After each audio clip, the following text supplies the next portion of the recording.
Salom do'stlar, Komu PUBG kanaliga xush kelibsizlar. Bugungi videoda sizlar bilan qanday qilib zava olish va zavaga tez chiqish haqida gaplashib o'tamiz. Buning uchun ikkita variant bor. Ya'ni birinchi variant squad emas, soloda rank ko'tarish kerak. Nega solo? Chunki soloda odamlar kam ya bal ochkolari ham past. Squadda 8,5 ming, ya'ni zavaga azdaminatordan ko'tarishingiz kerak o'zingiz. Top 500 ga kirsangiz bo'ladi. Solo rankda 5,5 mingga erishsangiz top 100 gami 500 ga ham kirgizadi. Ya'ni asmasdan nechagadir chiqish kerak-da. Top 500 dan o'sha bal yig'ib tushib ketmaslik kerak-da. Ya'ni rankda plyusini o'sha bal beradi-da.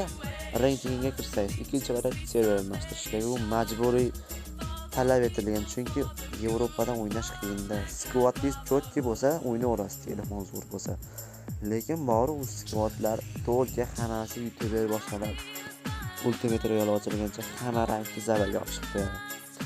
Agar 3 kunda chiqmasa bo'lsang, Koreya, Yaponiya serverlariga bittada bosinglar. Odam yo'q, lekin boshlanishi ham qiyin, degan ko'tarilgan. O'ynab ko'ringlar. Maslahat beraman. Xo'sh akalar, sizlarga bitta misol kabi ko'rsatib beraman. Nima deyapman? Bu yerda nima situatsiya ketyapti? Ya'ni reyting deyapsizlar, tushuntirib mana. Qaranglar. Hozir mana men 2 kishilik, ya'ni duoda rank ko'taraman. Duoda rankim mana Tashti as 5 desa ham, as 5 da o'tganman. Saralash desa ham bo'ladi. O'ynaganim yo'q joy uncha. Buning uchun nima qilish kerak mana? Plus olish kerak. Yetimlik orasida bu yerda hozir klassik uchun shaxsga kerak. Yevropa server guruhga o'tkazasiz. Mana guruhda eng maksimalni 11 ming ochkoda turibdi. O'zbekiston. Eng pastiga tushasiz hozir.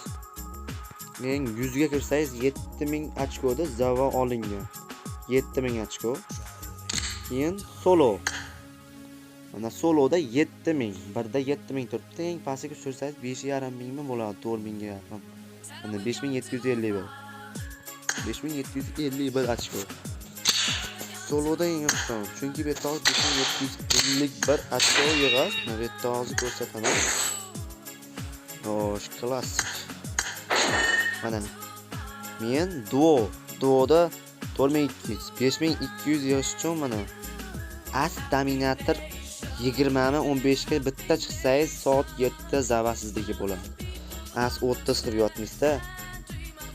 Agar siz squadda ko'tarayotgan bo'lsangiz 0 dan as dominator 30 ga chiqib istilochiga keyin chiqish kerak. Shunaqada olmasam bo'lmaydi. Shuni ko'rsatyapman.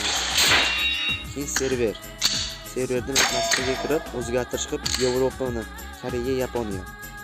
To'g'ri, bu yerda zavani oson olasiz. Odam вообще ko'rsatib berishi mumkin. Koreya, Yaponiyada eng maksimalni rank ko'tarilgan gold rankigacha turadi-da. U juda kuchli ham emas-da. Bemalol ko'tarib olasiz degan. Chunki as 1 olasiz yo tojmi olsangiz soat 7 da zavasizlik. Shunaqa tez ko'tarilasiz. Tez olasiz Koreya, Yaponiyada. Men o'zimman rank kachat qilaman, просто sherik yo'q-da. Shunday gapdan iborat bo'ladi. Zava kachat qilish shunaqa, lekin ko'p o'ynash kerak. Ya'ni Yevropada o'ynayotgan igrok masalan bir kunda 7 soat, 9 soatga yaqin PUBG o'ynash kerak. Ya'ni bir kun vaqtingizni ko'p oladi degan. Koreya, Yaponiyada bir haftada bor 2 soat o'ynasangiz ham bir normalniy ochko yig'ib qo'yasiz. 7 soatda bor bitta o'lib ketishingiz bor-da yerda. Bugungi video shundan iborat edi. Kanalga like va podpiskani bosib qo'yish esdan chiqmasin. Akalar, sog' bo'lasizlar.